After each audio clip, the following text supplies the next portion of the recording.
आओ देखो, हम लोग केमिस्ट्री में आज 15, 16, 17, 18, 19, 20, 21 क्वेश्चन हल करेंगे। देखो कितना इजी इजी क्वेश्चन है। आपका क्वेश्चन नंबर 15 है, निम्नलिखित परिस्थितियों से क्या प्रेक्षण होंगे। ये प्रश्न आपका पूछ रहा है कि निम्नलिखित परिस्थितियों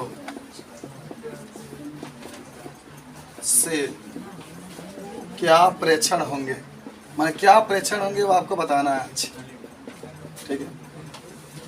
और इसका पहला क्वेश्चन सुनो। पहला कह रहा है कि जब प्रकाश किरण पुंज कोलाइडिस साल में से गमन करता है।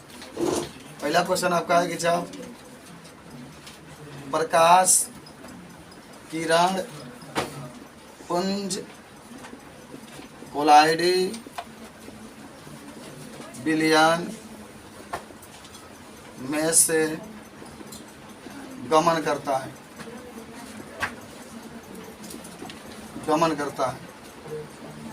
तो इसका उत्तर पूछ रहा है क्या होगा। देखो ये क्वेश्चन बहुत लाजवाब है। जब प्रकाश किरण पुंज को कोलाइडी बिलियन में से गुजारते हैं तो आप देखेंगे कि वह प्रकाश किरण पुंज चमकीला दिखाई देता है, जिसको हम लोग कौन प्रभाव कहते हैं, टिंडल प्रभाव। याद करिएगा, कोलाइडी बिलियन ले लें, मैंने आपको बताया था कि अगर एक बर्तन में कोलाइडी बिलियन आप ले लें और उसके अंदर अगर प्रकाश को डालेंगे तो जहाँ से प्रकाश जाता है वहाँ पर प्रकाश चमकीला दिखाई देता है। इस घटना को हम लोग क्या कहते हैं, टिंडल प्रभाव कहते हैं। याद है ना? तो आप पहला के उत्तर में क्या लिखेंगे कि जब प्रकाश किरण पुंज कोलाइडी बिलियन में से गुजरता है तो उसका पथ चमकीला दिखाई देता है, जिसे हम लोग क्या कहते हैं, टिंडल प्रभाव कहते हैं। ये प्रकाश की किरणों को फैला देता है, जिसको हम लोग टिंडल प्रभाव कहते हैं। तो लिख लो उत्तर में, सब पर डायरेक्ट लिख लेंगे कि जब प्रकाश किरण पुंज को कोलाइडी बिलियन में से गमन कराते हैं तो प्रकाश का पथ चमकीला दिखाई देता है, चमकीला दिखाई देता है, जिसे टिंडल प्रभाव कहते हैं। सब लोग को मालूम हो चुका होगा कि जब हम एक बर्तन में कोलाइडी बिलियन ले लें और उसमें से हम प्रकाश किरण को जब गुजारते हैं तो प्रकाश का पथ चमकीला दिखाई देता है। इस घटना को हम लोग टिंडल प्रभाव कहते हैं। जब भी बात आपसे पूछा जाए ये चीज़ को आप बता सकते हैं। ये क्वेश्चन नंबर 15वां का पहला आपका है। चमकीला माने जो प्रकाश का पथ होता है चमकीला दिखाई देता है, जिसे हम लोग टिंडल प्रभाव कहते हैं। जब भी ये बात आपसे पूछा जाएगा आप तुरंत बताने का प्रयास करेंगे। हो गया, सबका आंसर हो गया, लिखा गया टिंडल प्रभाव। चलिए आगे कदमों को रखते हैं। क्वेश्चन नंबर सेकेंड हमसे ही कह रहा है कि जलयोजित फेरिक ऑक्साइड साल में NaCl विद्युत अपघटन मिलाया जाता है। जलयोजित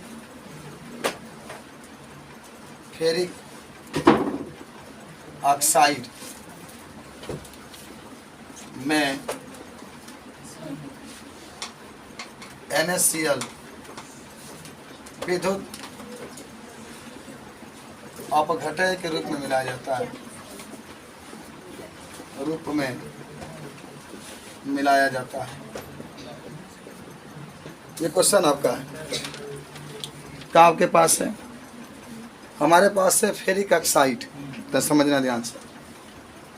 और उस फेरिक ऑक्साइड में आप क्या मिला रहे हैं, NaCl मिला रहे हैं, NaCl विद्युत अपघटन के रूप में। आपको याद होगा कि जब भी कोई आपके पास पदार्थ है, आप उसको जल में डालेंगे, अपने आयनों में टूटेगा, और जब आप उसको विद्युत अपघटय मिलाते हैं तो विद्युत अपघटय जाकर उसके चारों ओर एक परत बना लेता है, और उसके अंदर का जो धनात्मक होता है ऋणात्मक ख़त्म कर देता है, फिर वह नीचे जा कर के बैठ जाता है। नीचे जैसे मान लो कि क्या है कि आपको याद होगा ना, स्कंदन के नाम सुने हैं ना, कि कोई भी पदार्थ है, ठीक है, अब वो मान लो टूटा हुआ है, Na+ है, फिर Na+ है, ये टूट गया है अलग अलग, सब Na+ ऊपर बना रहे, सब Na+ है, ये सब Na+ अलग हो गए हैं। तो जब तक प्लस है तब तक ये नीचे बैठेंगे ही नहीं। लेकिन बाहर से कोई इसमें पदार्थ आपने डाल दिया और उसमें Cl- है, तो माइनस और प्लस आपस में मिलेंगे और दोनों उदासीन हो जाएगा, तब जाकर नीचे का होता है, बैठ जाएगा।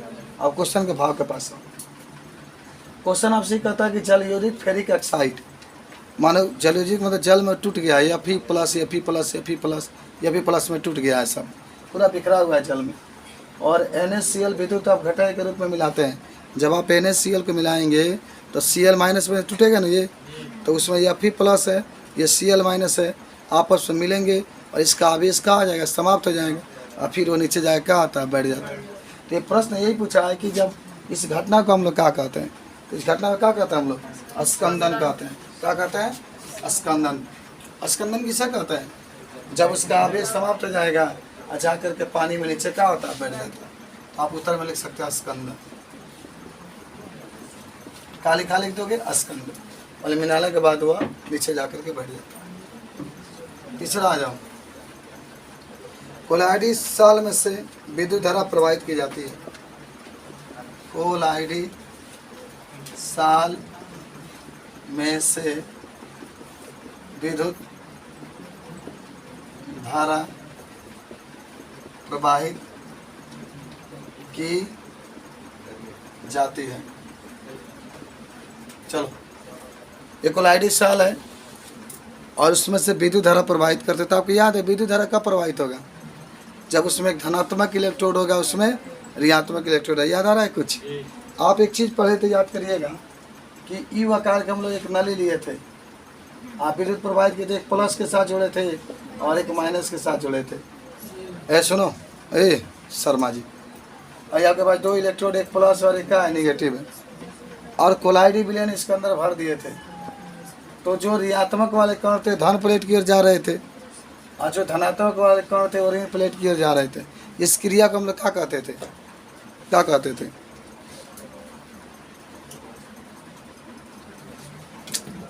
अरे यार वैद्युत कण संचलन कहते थे, इसको नहीं याद है भाई, वैद्युत कण संचलन। जो कण होते हैं, जो ऋणात्मक कण थे वो धन प्लेट की ओर जा रहे थे, और जो धनात्मक कण थे वो किसके तरफ जाते, ऋण प्लेट की ओर। उसकी इसी को हम लोग कहते हैं वैद्युत कण संचलन। यानी वैद्युत जब प्रवाहित करते हैं, यानी वैद्युत का मतलब एक धनात्मक इलेक्ट्रोड है कि ऋणात्मक इलेक्ट्रोड है, तो जो कण होते हैं, जो माने कोलाइडी विलयन के ऋणात्मक कण होंगे वो धनात्मक प्लेट की ओर जाते हैं, और जो धनात्मक प्लेट होता है ऋणात्मक प्लेट की ओर जाते हैं, इसको हम लोग कहते हैं वैद्युत कण संचलन। तो उत्तर में लिख लेंगे इसे वैद्युत, माने खाली नाम लिखा हुआ कण संचलन कहते हैं, ठीक है। इलेक्ट्रोड के चलते धारा प्रवाहित हो रहा है, तो इसीलिए हम इसको वैद्युत कण संचलन कहते हैं, ठीक है। दो इलेक्ट्रोड होता है, एक धनात्मक होता है, एक ऋणात्मक होता है। धनात्मक जो इलेक्ट्रोड होते हैं उसके पास जो कोलाइडी विलयन के ऋणात्मक कण होते हैं वह जाते हैं, और जो ऋणात्मक इलेक्ट्रोड होता है उसके पास कोलाइडी विलयन के जो धनात्मक कण होते हैं वो जाते हैं। और इस पूरी क्रिया को, इस पूरी प्रक्रिया को हम लोग वैद्युत कण संचलन करते हैं। बताया तो क्या है सब, ठीक बा, चलिए सब आपको याद है।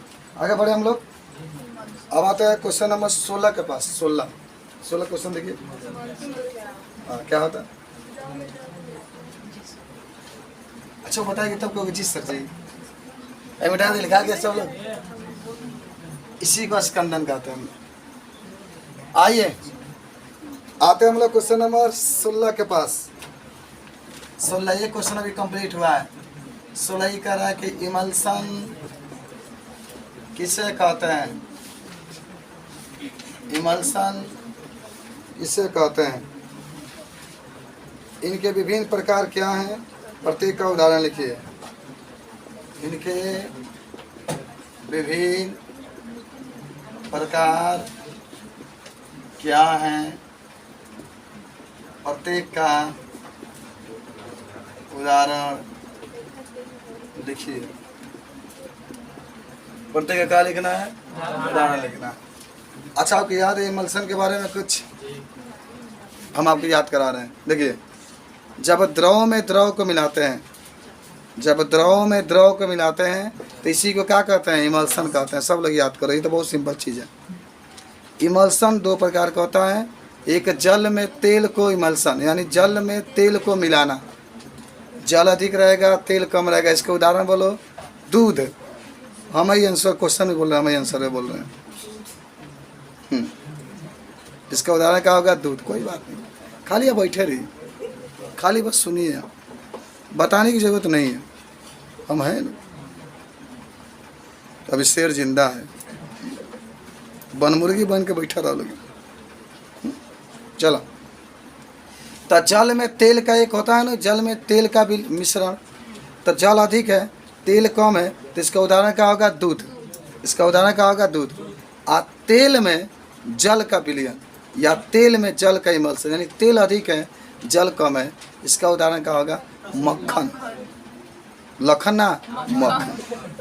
याद रखिए। चलिए आगे, तो पहले उत्तर लिख लेंगे। उत्तर में जब द्रव में द्रव को मिलाते हैं, जब द्रव में द्रव को मिलाते हैं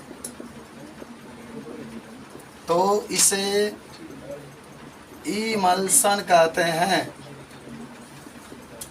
तो इसे इमल्सन कहते हैं। यह दो प्रकार का होता है। यह दो प्रकार का होता है। पहला होता है जल का तेल में इमल्सन। जल का तेल में इमल्सन, इसका मतलब होगा जल होगा अधिक, तेल होगा कम। उदाहरण बोलो। दूध ना, जल होगा, जल का तेल में, तेल में मक्खन होगा, मक्खन। इसका मतलब जानते, थोड़ा सा मैं लिख देता हूँ। जल कम और तेल अधिक, और तेल अधिक। और दूसरा क्या होगा? दूसरा होगा तेल का जल में इमल्सन। तेल का जल में इमल्सन, और इसका मतलब होगा तेल कम, जल अधिक। और इसका उदाहरण होगा दूध। दूध का पीएच मान, दूध का पीएच मान 6.6। दो क्वेश्चन नंबर बाबू आपके पास है, 18 नंबर है।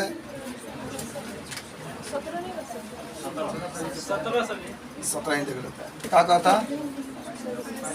पायसी कर्मक पायस क्या होते हैं? और है कुछ और लिखा है क्या? दो पायसी कर्मक के नाम लिखिए। दो पायसी कर्मक का नाम लिखिए। पहले तो पायसी कर्मक की बात हम लोग समझते हैं। सभी लोग आप इस चीज़ को पढ़ चुके हैं, बताया भी जा चुका है। तो पायसी कर्मक वो होते हैं जो तेल को और जल को आपस में जोड़ने का काम करते हैं। और आप इसमें प्रोटीन भी कर सकते हैं, और आप इसमें साबुन भी कर सकते हैं। साबुन को भी घोल कर गला कर डाल दें तो दोनों को जोड़ने का काम करता है। तो ये पूछा गया है कि दो पायसी कर्मक का नाम बताइए, तो एक प्रोटीन बता दीजिएगा, एक साबुन बता दीजिएगा। 3 को पूछा होता तो एक अपमार्जक भी बता देते। बात समझ रहे हैं बात? तो पायसी कर्मक का मतलब होता है कि पायसी कर्मक माने वह पदार्थ होते हैं जो जल को तेल से या तेल को जल से जोड़ने का क्या करते हैं? कार्य करते हैं। तो लिख लेते हैं हम लोग पायसी कर्मक। उत्तर 17। पायसी कर्मक वे पदार्थ होते हैं जो जल को तेल से जोड़ने का काम करते हैं, जो जल को तेल से मिलाने का कार्य करते हैं, मिलाने का कार्य करते हैं। इसके उदाहरण क्या लिख सकते हैं? एक आप प्रोटीन लिख सकते हैं और सेकेंड में आप साबुन लिख सकते हैं। प्रोटीन और साबुन, समझ में आ गया ना पायसी कर्मक। अब क्वेश्चन नंबर नेक्स्ट 18 है, साबुन की क्रिया पायसीकरण या मिश्रण बनने के कारण होती है, इस पर टिप्पणी लिखिए। आइए हम आपको बताते हैं। आप मिश्रण के बारे में पढ़ चुके हैं, फिर भी मैं बता देता हूँ आपको, खाली समझाऊंगा। आप लिख चुके हैं इसके बारे में कि लिखोगे? आप इसको लिख चुके हैं मिश्रण के बारे में, फिर भी आपको लिखा गया सबका। प्रोटीन और साबुन, प्रोटीन जो होता है दोनों को जोड़ने का काम करता है, तेल और जल। तो चलो क्वेश्चन नंबर 18 के पास हम लोग कदमों का रखते हैं। 18 नंबर वही है, मिश्रण क्या है समझो, पूरा प्रश्न का ही भाव है। मिश्रण क्या होते हैं, और मान लो कपड़े को कैसे साबुन, कपड़े को कैसे साफ कर। याद करो सब लोग, आप पढ़े थे, एक बार समझाते हैं आपको, ब्लैक बोर्ड पर देखना ध्यान से, कि अगर बात हो रही है किसकी, मिश्रण की, तो मिश्रण के बारे में आप क्या बता सकते हैं? देखिए ये मिश्रण है। आप पहले साबुन के सूत्र सब लोग को याद होगा, C17 H35 COON, याद करो। इसका नाम क्या है? Sodium stearate. सोडियम स्टीरेट सब लोग याद रखो। साबुन का सूत्र C17 H35 COON, जिसका नाम होता है सोडियम स्टीरेट। अब एक बात समझो बाबू, जब आप इसको जल में डालोगे ना, तो पहले दो भागों में टूट जाएंगे, ठीक है? एक यहाँ से लेकर के ये भाग होगा, कौन? ये वाला। एक ये भाग होगा जो लंबा श्रृंखला वाला होगा, एक छोटा सा आयनिक में टूट जाएगा और ये जल में घुल जाएगा। और पुनः ये दो भागों में आप बचेगा कौन? C17 H35 और COO बचेगा, इसके ऊपर माइनस। पुनः ये दो भागों में टूट जाता है, एक C17 H35 और एक COO माइनस। अब उसके बाद से ये लंबा, जब आप उसको जल में घोलते हैं, कहीं कपड़ा पर मैल होता है, तो ये लंबा वाला श्रृंखला इस तरीके से आपका, ये आपको याद है, ये जल रागी होता है कि जल विरागी?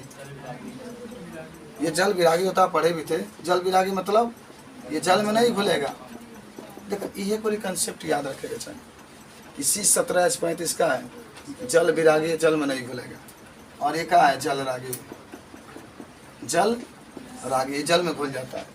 और असल में कौन हो, तो कपड़े पर जो माने जो भी तेल लगा है या जो भी माने चिकना पदार्थ लगा है, उस मैल को काटने का काम क्या करता है? ये जल विरागी यानी C17 H35 जो देख रहे हैं, यही मैल को काटने का काम करता है।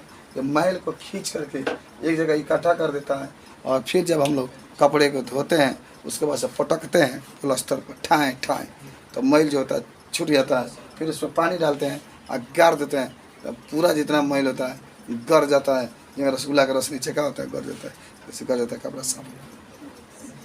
इस पूरी प्रक्रिया को जो आपने देखा, इस पूरी प्रक्रिया को हम लोग क्या कहते हैं? मिश्रण कहते हैं। बता देंगे आप इसको। निर्माण कैसे होता है, कोई आपसे पूछे तो बता सकते हैं ना? देख लो एक बार फिर समझो, खूब आराम से समझो। आप लिखे भी होंगे, पूरी कहानी को लिखे होंगे। बहुत बच्चों के जो कापी खोल भी लिए होंगे इस समय तक। जैसे लड़की है, निकल गया ना जी, हमने निकाली है। हाँ, तो यह है मिश्रण का निर्माण बाबू। साबुन का सूत्र होता है C17 H35 COON होता है। जब आप इसको जल में घोलेंगे तो दो भागों में टूट जाता है, C17 H35 ये अलग हो जाता है सी डबल ओ, और एन आपका अलग हो जाता है। एन जल में घुल जाता है। रुक जा, पहले समझा लो, 1 मिनट। ये आपके जल में क्या होता है, घुल जाता है, और फिर आपका ये क्या होता है, बच जाता है C17H35 C double O minus. और ये जो हिस्सा होता है जल विरागी होता है, ये जल विरागी होता है। और पुनः ये जो कपड़ा पर मैल लगा होता है जल विरागी, उसको क्या करता है, साफ कर देता है। और इस प्रकार इस पूरी प्रक्रिया को हम लोग क्या करते हैं, मिसेल कहते हैं। समझिए, कुछ पूछना है क्या? चलो क्वेश्चन नंबर 19। हाँ, ये क्वेश्चन लाजवाब है। विषमांगी उत्प्रेरण के 4 उदाहरण बताइए। अच्छा, कल ही बात हम लोग इसका कर रहे थे, याद है? विषमांगी उत्प्रेरण जब अभिकारक और उत्प्रेरक अलग अलग अवस्था में होते हैं। जब अभिकारक और उत्प्रेरक क्या होते हैं, अलग अलग अवस्था में होते हैं। लेकिन परिभाषा तो आपको लिखना नहीं है, केवल आपको उदाहरण लिखना है। तो लिख लीजिए बाबू, ये पहले क्वेश्चन लिख लीजिएगा कि विषमांगी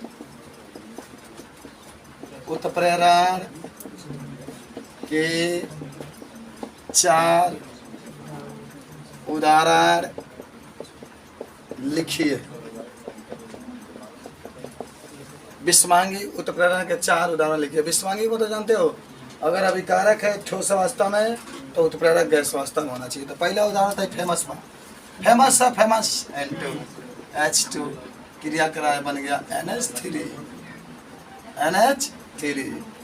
इसमें 2 से मल्टीप्लाई, इसमें 3 से, में यह फिर लिखा जाता है। तो देखो यह फिर आपका लोहा है, ये विषमांगी है, क्योंकि ये ठोस अवस्था में होता है, ये दोनों गैस अवस्था में होते हैं। तो ये आपका एक प्रकार का विषमांगी उत्प्रेरण का उदाहरण हो गया है। दूसरा, सल्फर डाइऑक्साइड का नाम सुने हो? कहाँ पाया जाता, बताओ, बता दो। हाँ, वेनेडियम ऑक्साइड लेता है।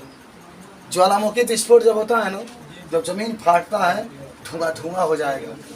बोल बम के गीत आप गाया सुने ना, धुआं धुआं हो जाएगा, तो ये सल्फर डाइऑक्साइड होता है। तीसरा आ जाओ, देखो ये भी गैस अवस्था में, ये भी गैस अवस्था में, लेकिन किस अवस्था में, ठोस अवस्था में। अमोनिया ले लो, थोड़ा कट गया, देखो कौन क्यों का लो, एक लिखा जाओ, वनस्पति तेल लला तेल, क्यों बा, तेल के सूत्र बता दी, क्यों भी लाई क्या बता, हाँ बताओ आदि।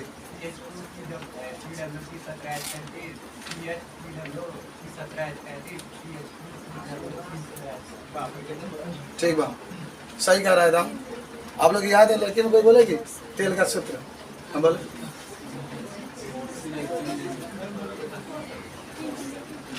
आप बताएंगे?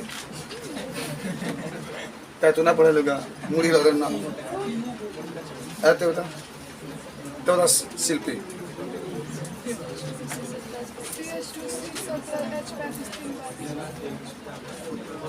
हाँ बता। अरे ये वाला CH2 C00 C17H35 single one CH C00 C17H35, फिर आपका CH2 C00 C17H35। पहला और तीसरा वही गलत था, खाली दूसरा में 2 हटा के बाकी सब वही। हम बताए थे तुम लोग को तेल से कैसे, तेल या डल या बसा का सूत्र होता है, सामान बना रहे थे तब। खैर, वनस्पति तेल ले लो, वनस्पति तेल ले लो, प्लस H2 ले लो, हाइड्रोजन प्लस क्रिया करा दो निकल की उपस्थिति में, तब वनस्पति घी बन जाएगा। वनस्पति घी, वनस्पति घी।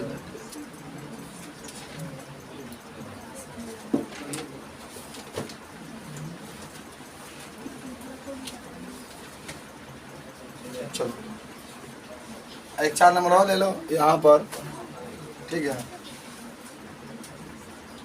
Sulphur dioxide plus O2 plus इतना अवस्था में NO ले लो, और ये सल्फर डाइऑक्साइड 2 से मल्टीप्लाई, फिर यहाँ पे NO लिख लो। हाँ, ये 4 आपके उदाहरण होंगे किसका, विषमांगी उत्प्रेरण का। विषमांगी उत्प्रेरण का मतलब अभिकारक और उत्प्रेरक दोनों अलग अलग अवस्था में होते हैं। तब इसको जरूर नोट कर लीजिए, चारों को जरूर आप नोट कर लीजिएगा। कल के नंबर करवा लागल बा। अरे